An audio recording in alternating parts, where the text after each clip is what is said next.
Welcome to the Warrior Razor podcast. I'm your host, Angela Johnson. On today's episode, I have my friend Heather Gavlak with me. I'm excited for you guys to hear her story and for her to share her testimony. So let's go ahead and jump on into the conversation. Enjoy.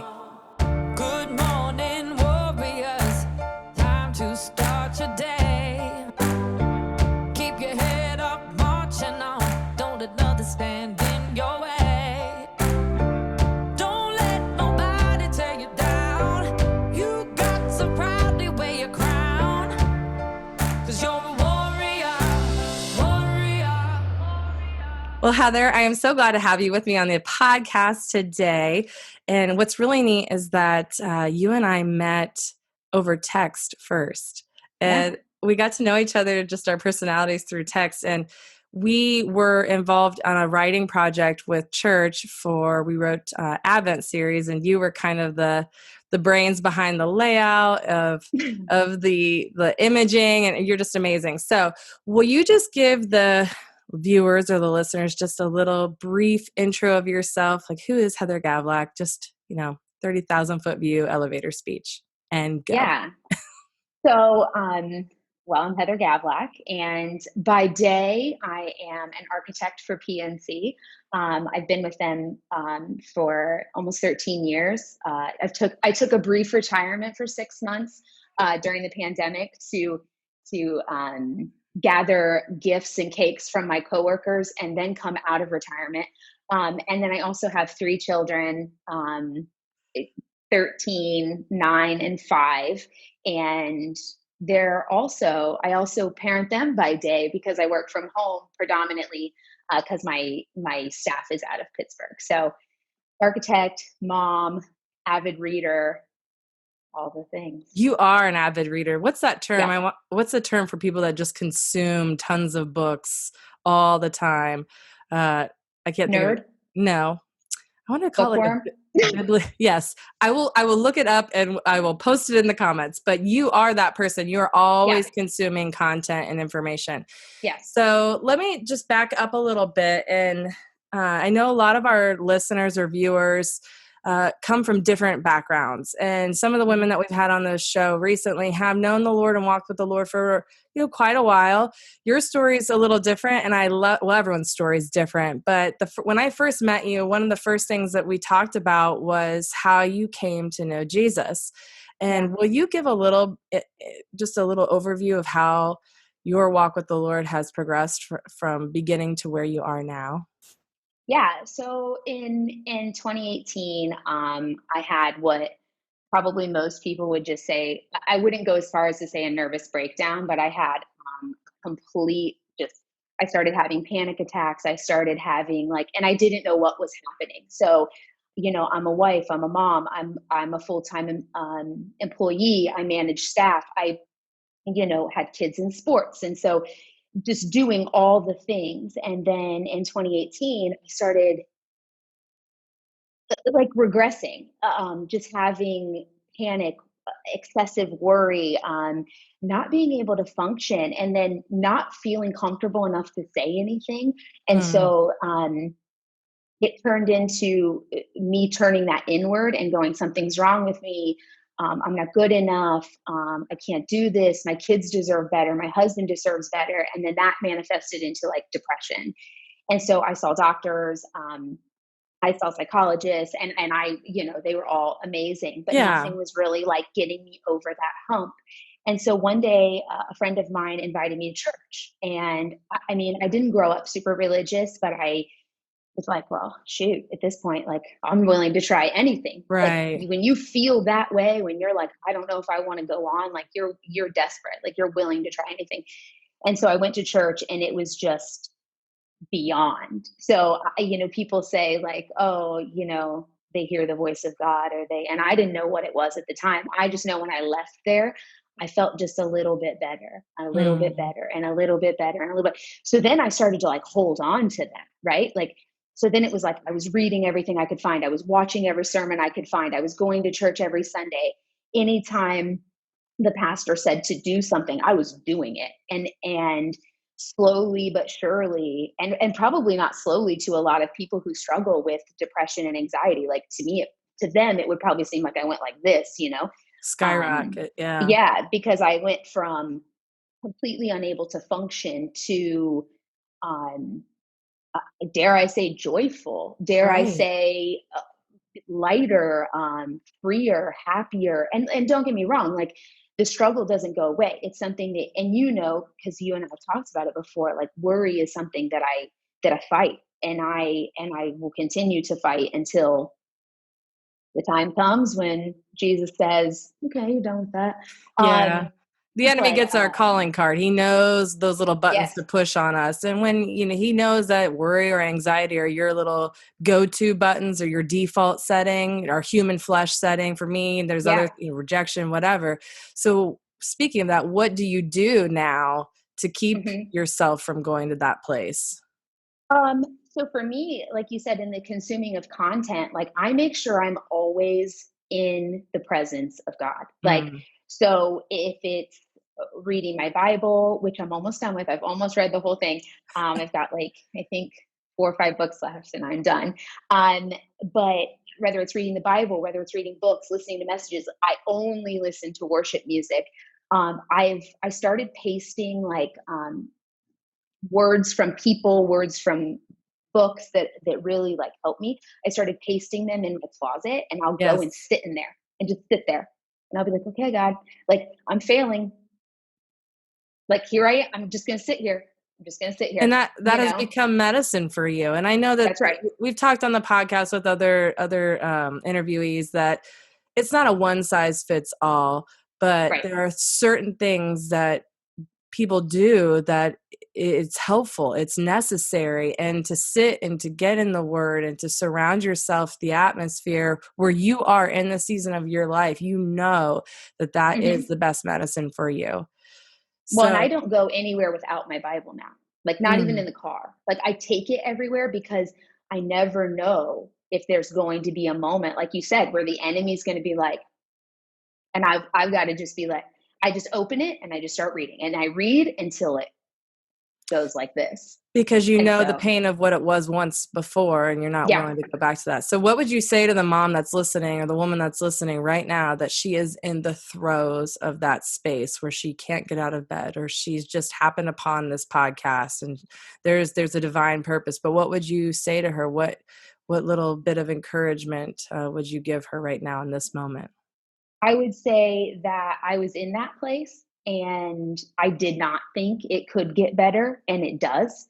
And I heard once that the one choice when you have no other choice or feel like you have no other choice left to make is you can choose to live.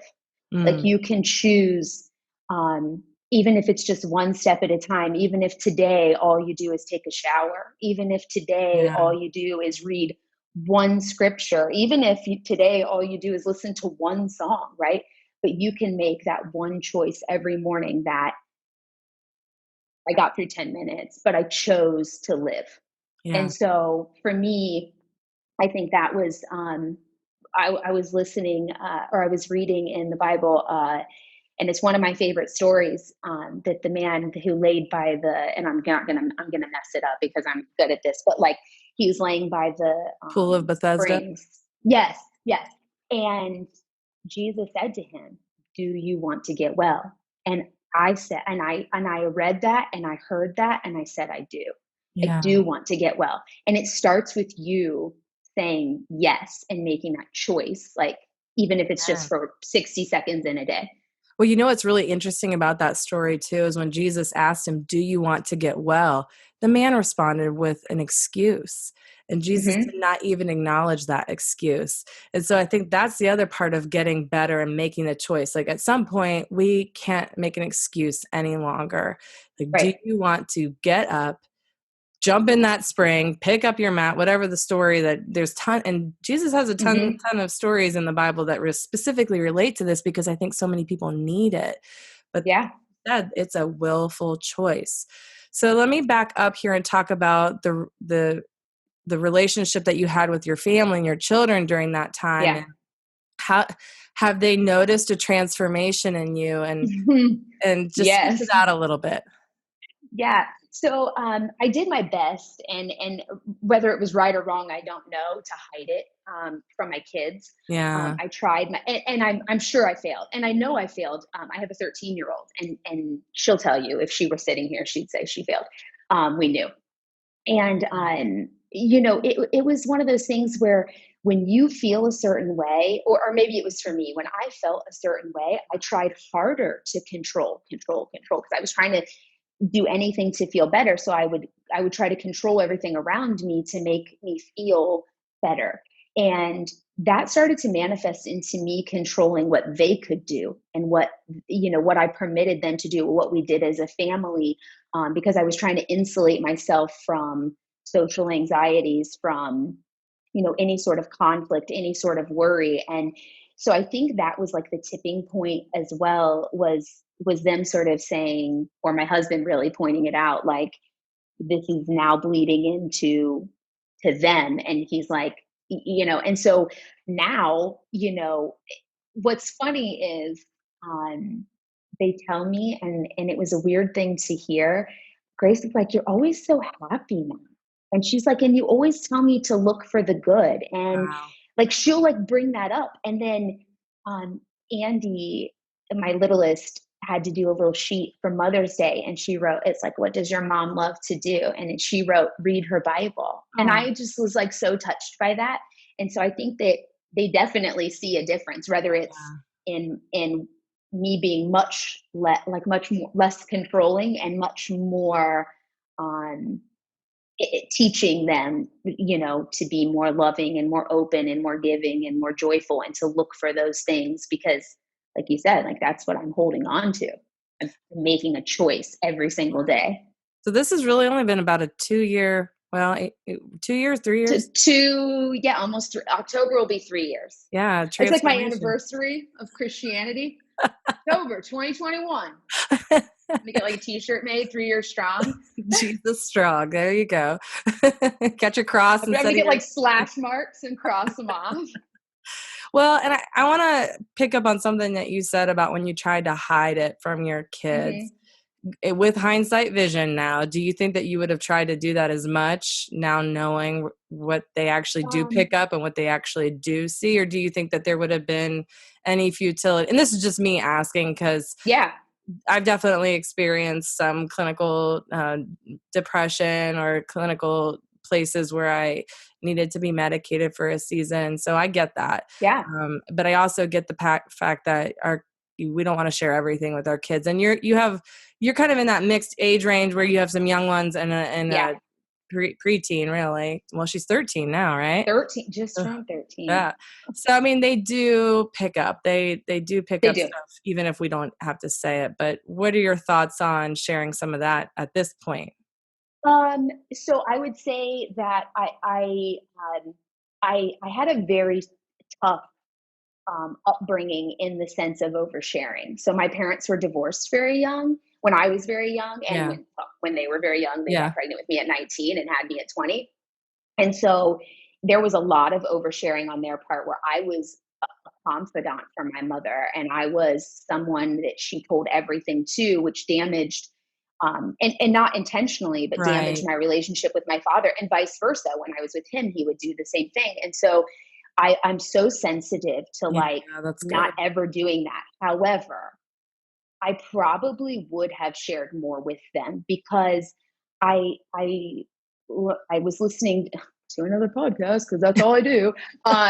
You'd think I have like thousands of hours of free time, but really I don't. But I was listening to another podcast recently, where they said, like, everyone in this world is a teacher, and you're a student. And he basically was saying that um, everything we learn, even the bad things, are important. And so Yeah. I think it would have been important for them to know, yes, I am struggling. They didn't need to know the details of it, Yeah. they didn't need to know the depth of it, but like, yes, mommy is struggling. Mommy's having a hard Yeah. time, but I'm doing everything I can to get better. Yeah. And that would have been enough, Yeah. instead of me like plastering a smile on and trying to be like, no, I'm fine. Because when I get stressed, I don't eat. So Yeah. I would sit at Everything's the table okay. with them. Everything's fine. We'll be Yeah. okay. But they feel the tension. They sense Yes. it. Speaking of, Yes. everybody's a teacher and all life is lessons. I heard a woman speak one time that let your kids see you cry. Let your kids see Yes. you have these Yes. emotional moments, because how will they learn to process their own feelings, their own emotion, if they don't watch mommy and daddy or the adults in their life do it in a way that, and we don't always get it right. We don't always do it Yeah. expertly, but to say those to the kids, mommy is having a hard day today. Mom just a little sad today, but here's what I'm Yes. going to do to try to get myself to the place where I can find my joy. So Yes. I think that there's a lot of wisdom in that. Okay, so let's rewind here a little bit. Speaking of mothering, speaking of parenting, this is the Yes. Warrior Razor podcast after all. What would you wish that you would have known before you became a mother? Probably just how little is in my control, Yeah. and how the depth of love that you have for your kids will make you try to grasp at control, because you want to protect them and you want to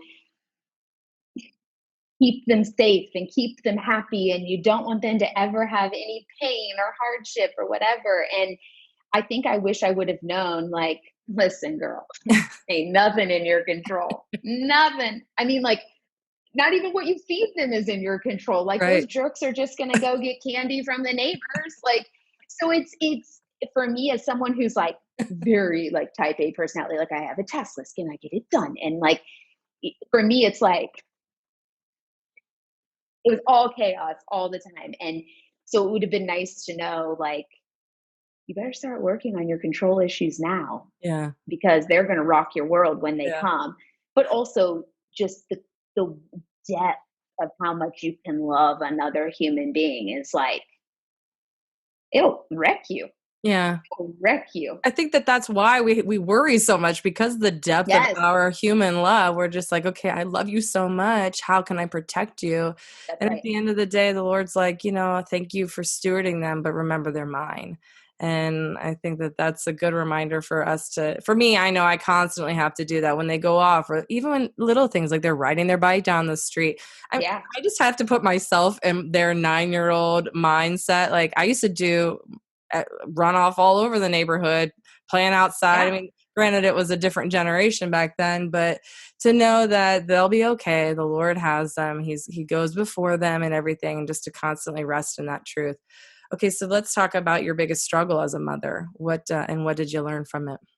My biggest struggle as a mother was the day that, so Grace's biological father is not my husband now, but She's was your the day, oldest. she's my oldest, that she came, or he came to me and said, I don't want to be a dad. Mm, And so I was pregnant, which is devastating to say the least, traumatizing. You behave differently, you alter your decision making. It instills this some degree of like desperation, unworthiness. There's all these things that come when someone says to you, I love you, but I don't want to be a dad. But yet mm, they're about to be one. So, um, you know, he left and then came back after she was born for a few months and then left again. So, when someone says to you, I don't want to be a father to their own child, right? You know, I think for me, I learned I made mistakes because I was angry, because I was hurt, because I was scared, because I was desperate. Like, there are all these emotions that come with that, right? That are unpleasant. But I learned that I'm a heck of a lot stronger than I thought I was. yeah. I learned, that I had a choice to make, a choice for her, a Mm, choice for me, a choice for us. All of those choices were mine. And even the bad ones, I was able to look back and learn from them. And, I made one of the strongest decisions I made in that moment was, don't do what I saw my parents do. Don't use her as a confidant. Don't say negative things about her biological father, because I never wanted to be the reason that they didn't have a relationship. And I yeah. still hold on to hope that someday they will.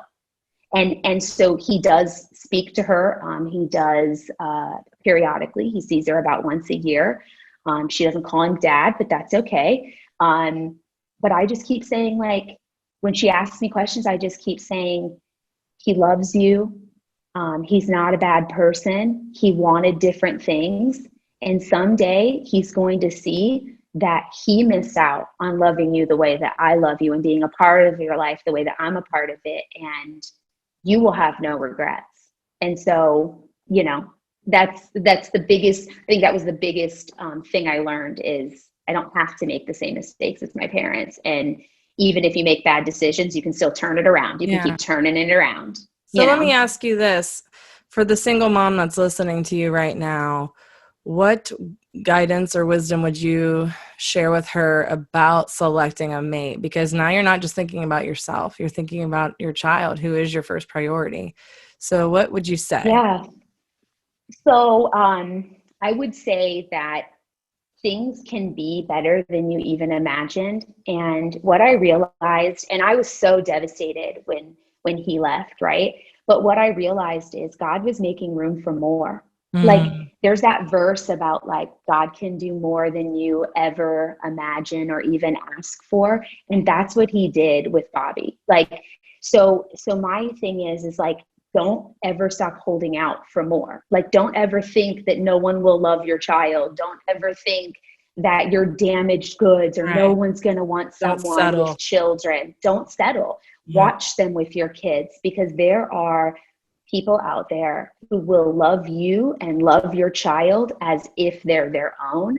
And in some ways, it makes you love that person even more because you watch them and it's like, I love you, but like, whoa, watching you with my children or my child, I love you even more. And to not race into it just to get somebody to fill a void either.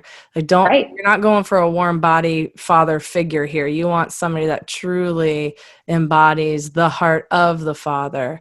So it sounds like just from you and I chatting that you have definitely gotten that with Bobby. And even though you weren't walking with the Lord when you guys first came together, the Lord's provision was there because he's so many times in so many ways that I didn't even know.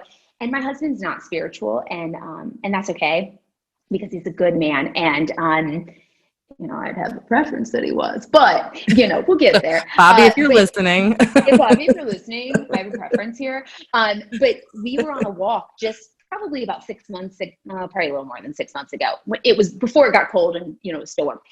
But we were on a walk, and I was lamenting about something that had happened, and he said, "As we do, remember, yeah." And he's like, you're going to be fine. And I'm like, how do you know I'm going to be fine? And he's like, look at all the ways that God provided for you. And this is my non-spiritual husband. Look at all the ways God provided for you before this thing. Like he'll come through again.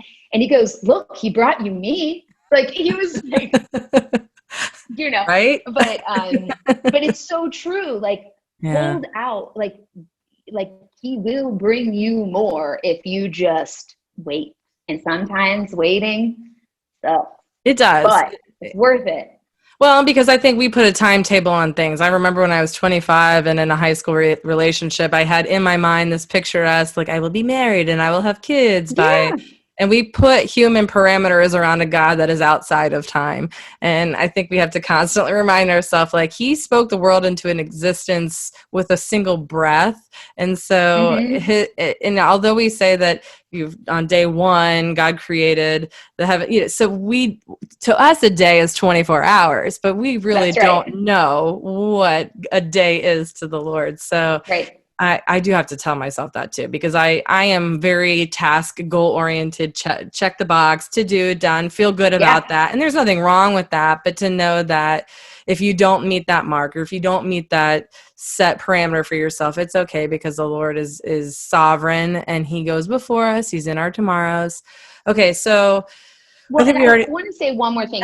You made me like think of something, and that is like, when you said like the waiting and we don't know how long and think, you know, but also like, don't put parameters around the package, right? Like you don't know how he's going to deliver. So don't go, well, listen, he better be 6 foot and blonde and this, like, because you don't know. That's Like, so so it's good. like, it's almost like just wash that stuff out of your mind and just open up your heart and be like, whatever walks in and it's Well, fine. we can make the plans, but he directs it, so we can That's have a right. plan. Like I remember when I was single and I was really prayerfully asking the Lord just to bring me a mate that would be a man after God's heart. And so I remember Yeah. making a list, and it's a beautiful thing because the Lord actually did answer those questions. But like you're saying, like don't make it so specific that you might miss something beautiful. Because if Bobby had Yeah. just eliminated anybody with a child from his list, like that Yeah. would have been you. You would have been put in the slush pile and thrown out, That's right. So to not you can have the things that you want or you think in your human mind that you need, but God knows all. So just to That's be right. open to that place. That's good. Okay, we've Yeah. talked a lot about, if you could turn back time and talk to yourself and the challenges, but specifically this generation that we are raising kids in, what advice do you give to your fellow mamas that are in this season of mothering with you right now? Because you've battled anxiety for yourself. And I know Yeah. a lot of times moms fear passing that on to their kiddos and Mm-hmm. transferring those worries onto their children. But beyond that, we're living just a volatile time in general. So what do you say to the moms that are coming alongside you in this journey or just starting out with the little ones? Yeah, I think for me, the biggest lesson I've learned in that regard is it's okay to be different and it's okay to say no and it's okay to let them fail. And, sometimes, and I said this before, sometimes the lessons of like what not to do are just as important of the lessons of what to do. And so, I don't allow my kids to have social media. And that's very different for my 13-year-old than some of her friends. Yeah. And the reason is I want, if people are still going to say ugly things to her, she's still going to witness ugly things, but I want them to come from a human's mouth. And because I think that you're far less exposed when someone is removed from the safety of a screen. And so, it's okay to limit their exposure and it's okay to say, no, you can't go do this, but also it's okay for them to see it and it's okay for them to fail. And it's okay to say, like, for them to see that the world is unfair. And I look at it, the reason that I say that is I look at it like it was through my pain and my struggle that I found the Lord. And so you never know Yeah. if you keep them in two, like, I think there's boundaries. And so Yeah. one big boundary for me is social media. My kids are not permitted to have social media whatsoever. So But let me ask you also this. The mom that's listening, she's like, okay, Heather, that's great. But what do you do when they're around friends that have social media? How do you prepare them for those conversations when they go out of your care, or out of the walls I of your house? Um, I can't control that. Yeah. Unfortunately, I can't control that. And they do see things and they do hear things and they do come home and talk to me about them. And I'm very open with them. When they ask me a question, I answer the Yeah, question. that's good. And I tell them, all you can do is love people, give to people, offer forgiveness, and choose your words wisely. You don't have to partake. Just because you're hearing it doesn't mean you have to Yeah, partake. that's And good. so I was like, you can be an example when this stuff is happening. And so, but I don't shy away from, and I don't try to stop them. So if my daughter wants to go spend the night at a friend's and they're all on TikTok, well, guess who else is on TikTok? My daughter. Yeah. And if she comes home and says, I saw this or that, I'll talk to her about if it was appropriate or not. How did she respond to it? Does she have any questions? That's the best I can do, That's you good. know? You're raising critical thinkers in that way. You're not just saying these are the rules, abide by them. You're providing them with tools Yeah, and then an open conversation and a dialogue. And I think there's the disconnect that happens with so many kids that come out of quote Christian homes where they're told like you may not do this, you may not do that, no sex right, before marriage, all these different things. But what do they do when they're really in those situations where they're battling their flesh, they're battling the peer pressure, but to know that we can arm them right now with the tools to help make good, wise right. decisions. And you said something so key, like it's okay to be different and to Yeah, practice those scenarios at home when it is safe so they're ready. It's like training, they're ready when they yeah, get out into those environments where they are at a sleepover with TikTok and silly things going on, Yeah. as teenagers do, as children do, right? Yeah, and we had a situation just this weekend where there was some inappropriate behavior at a baseball game, and parents were pretty apt to like want to rip their kids out, and they didn't want them exposed and they didn't want them to see it, and I just took the opportunity to say to Mitch, like, what did you see that was bad behavior? And he told me. What did you see that was good behavior? And he told me. And the person that had the bad behavior, his first response was to apologize to the kids. And I said, Mitch, what do we do when people apologize? He's like, we offer forgiveness. I was like, that's right. Yeah, and then we moved awesome. on with our day.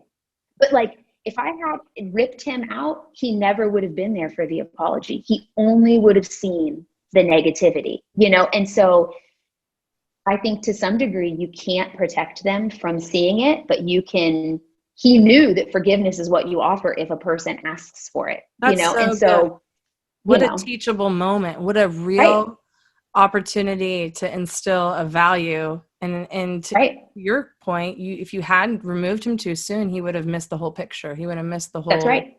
whole scene. That's good. Yeah. Okay, so let's talk about some of the people that have been most influential to you, because I think it's important for the listener that has maybe walked with the Lord. Sometimes we don't think that our actions have eternal consequences when it comes to the life of others. But I love hearing the story of how someone came to know the Lord, or where they are in their walk, and the people that influence them, because it encourages others to be that light, to shine that light in those spaces too.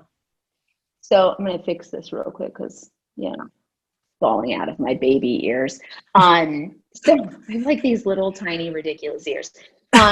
You are a very small person. Side note. I am. This is a rabbit trail here, but it's necessary. So Heather and I first met on text. So the very first time I met her in person, I'm like, you are a child. You are a small, Yes. and then we had to take a picture next to each other. And I said, I'm never standing next to you in a photo again. I'm only 4'11", so I'm very, very. I am literally built like a 12-year-old boy. Yeah. No, stop. But you do have you do have child ears. Yes, but I do have little tiny baby ears. Okay, so, and back on the rabbit trail. Here we go. influential people. So probably the most influential person in my life was my grandmother, and is my grandmother. She's still alive, kicking it at 85.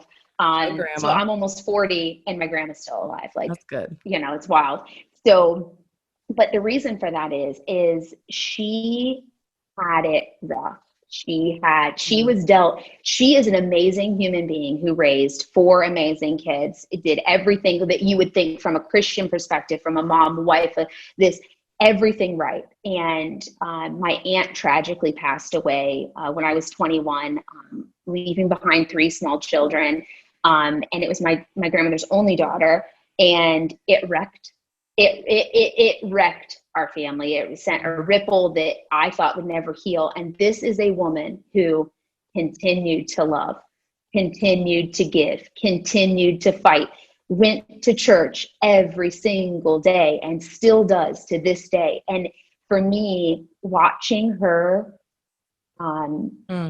just hold on to her faith when she lost not just her daughter, but my uncle went sort of off the deep end and removed the kids from us. We never saw them again. And so she didn't just lose her daughter, she lost her 3 grandchildren, or her 3, grandchildren. And then it just, the trauma was just beyond comprehension for a human being. And she was fighting breast cancer. She had a heart attack. She has lupus. I mean, this woman is has been everything you could be given on this side of eternity. She has been given it, and she has said, thank you, next. She is the epitome of, as long as there is breath in your lungs, there is purpose in your life. That's right.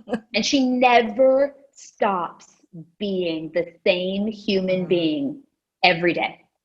It's wild. To me, it's like, and I look every time I think I'm having a bad day and I can't do this or I can't do that. I'm like, oh, Gigi did it. I got to do it. That's the next If shirt you she need. survived, Gigi did it. I could do it. You got 2 shirts yeah. you gotta have now. Okay, there's my neck. I'll put that on the back. And she's still doing it. She is That's still good. doing it.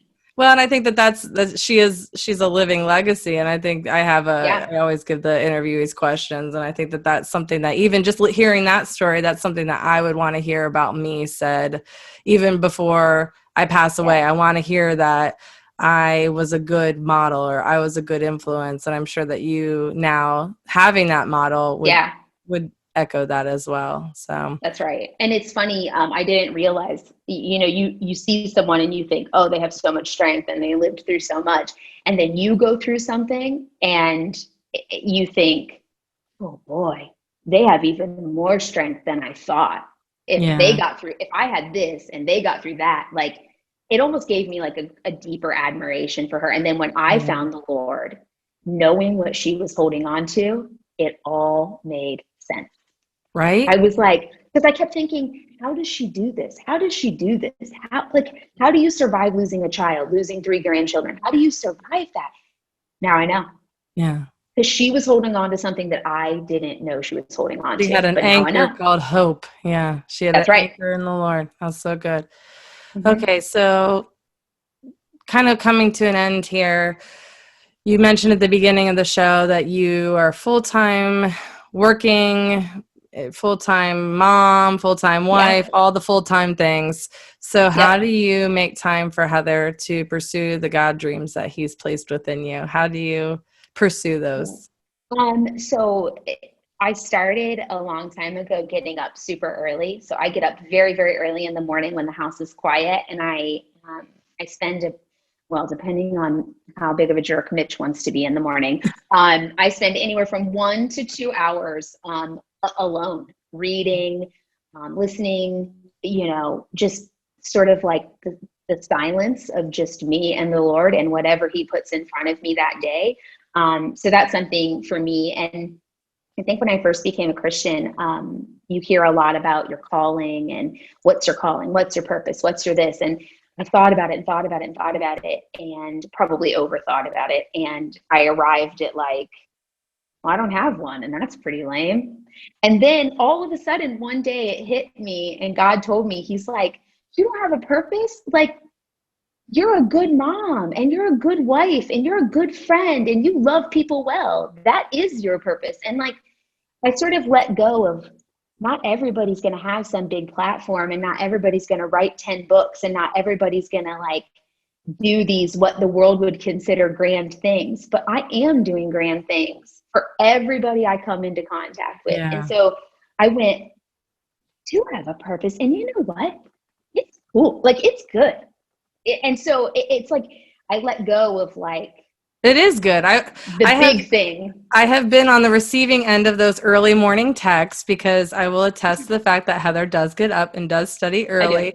And you I do. have some very deep thinking, especially around scriptures and the way you're processing stuff. So it encourages me and it encourages my faith because you'll pose a question and I'm like, you know what? I've never thought of that before. And that's really Yeah. interesting. So it gets me studying. So you are very thought provoking in your approach to the word or to the things that you're reading. You're not digesting just to simply digest content. You're digesting to mull it over and to Mm-hmm. find the truth and to absorb it for retention. Yeah. And you are then taking that, processing it for yourself, and then you're disseminating it to others. And I think that that is a huge blessing because not everybody can afford the time to just absorb the content that you have because Yeah. that's a gift. I mean, even I have friends that are like, I can't read anything, I can't listen to anything. And we all have the same Yeah. 24 hours in a day. But I think to That's right. just to start it, to start the habit, to start the process, it's going to take work and you're going to slip, you're going to fail, but you didn't get to the place that you Yeah. are overnight.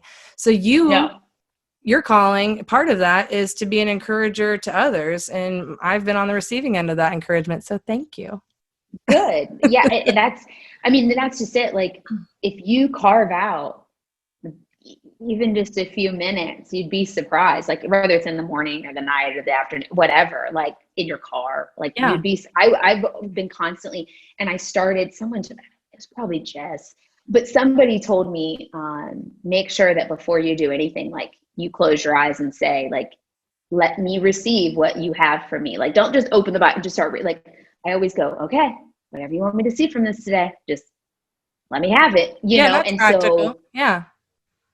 So you you get know, up that's, early, couple hours at least before the kiddos. You sit mm-hmm. down. Do you have a space that you go to? Because I always like Yep. to ask people because, like I Yeah. said before, it's not necessarily one size fits all. But as if you've got something that would be beneficial for somebody listening, it might help them. So you go sit, and then what's your routine? Just Mm-hmm. kind of like on the average. Yeah. So on the average, I get up. I go to the same spot every day. So I put like a little tiny couch in my home office, and I sit there. And my routine is I just say like, hey, listen, and I'm very casual with God. Maybe that's weird for people, but I'm very casual. I'm like, listen, here I am. I'm up again. I didn't brush my teeth. But it's like show me what you want me to see. Like I'm ready, right? And then I always read in my Bible on a little bit. So sometimes it turns into a lot, but sometimes if it's like, I'm just going to shoot you straight. If it was like Leviticus, I'm probably only going to read a little bit because that's some of that's hard to absorb. It's not as like Yeah. it's not new. It's not Matthew where you're just like, oh, It's not leisurely reading. Yeah. right. It's like Like, so if you're new to the Bible, do not start in Leviticus. I mean, you no, can, but you can, but it's gonna be a tough go for you.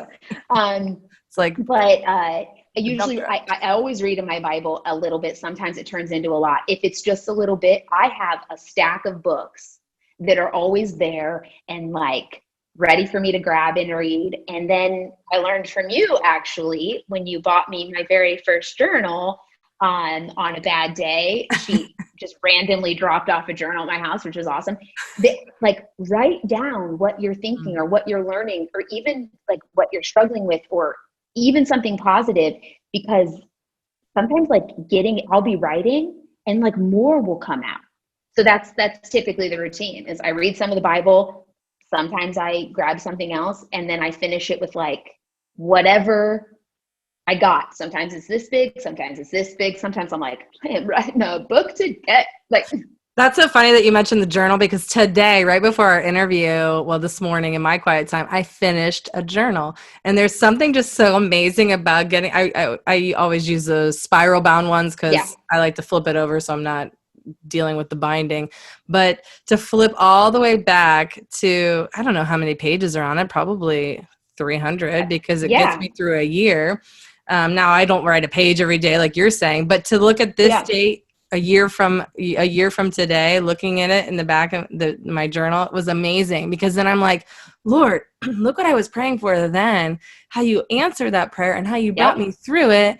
And what an encouragement to my faith. So at the end of every journal, I will always put my praises first, and then my prayers, and then going into the next season. And That's it's kind awesome. of a neat thing to see. So I love that you do that now too. Okay, Yeah. so to end our time here together, since we are on the podcast of raising warriors, what does that mean to you? I think for me, raising warriors means that I'm raising kids that know that nothing will separate them from the love Mm, of God or the love of their mother. mm, Like, I want them to know that, you know, give more than people ask, love more than people deserve, be there, show up. Like, just sometimes just showing up is all people need, for whatever they're going through. And I read, because I am a big Priscilla Shire fan, big, like president of the fan club, big. If yes. there was one, maybe there is one. But I read recently in her Bible study on Elijah, like, I want them to grow up. And she put this in her book, like being the one who's unwilling to choke down the cry of loyalty to God, even if everybody around them stands silent. Like, stand up, show up, Mm, and just give and love more than anyone deserves. And honestly, the devil stands no chance against them. that's That's amazing. the way I look at it. I think if every Christian or every person who claims the calling of Christianity would aspire to that, or would Mm-hmm. try to just do that, then It's that simple. Christianity would have a so different look to the world around us. We would actually be modeling the gospel. And so I Yeah. think that that is essential. So that's awesome. Yeah. Anything that you Good. didn't share that you want to share? Any thoughts? Any last Heather Gavlak isms that you need to get out there to the world? No, I mean, my heart rate has gone significantly down since the beginning. So that's good. I'd like to share that my nerves have settled and now we're done. So that's Good. unfortunate. It's the mark of a good But interviewer, right? I get, yeah, like I started off and I'm like, I'm like, oh. And now I'm like, oh, this is No, well couldn't tell it settled all. in. Totally Yeah, cash. Love it. Love it. You no, did this is awesome. good. Well, This is thank you for awesome. being on the show. It's Yeah, been a pleasure and my absolute delight to have this conversation with you. And I just pray that a mama or a woman on the other side of the screen or that's listening to you or to our conversation today just has a little bit more hope injected into their day, into their future, because you've been through it. You've got a story to tell yeah, and you're on the other side of that. You're not there fully, but your no, testimony is a living, breathing example of Jesus's love for us as his daughters and his children. So thank you for just being open to share that today. So thank you so thanks much. for having me. I felt Yes. so honored to be asked. So, Well, hey girl, you're one of my people. So to all of our fellow warrior raisers, thank you for being with us today, and aim your arrows well.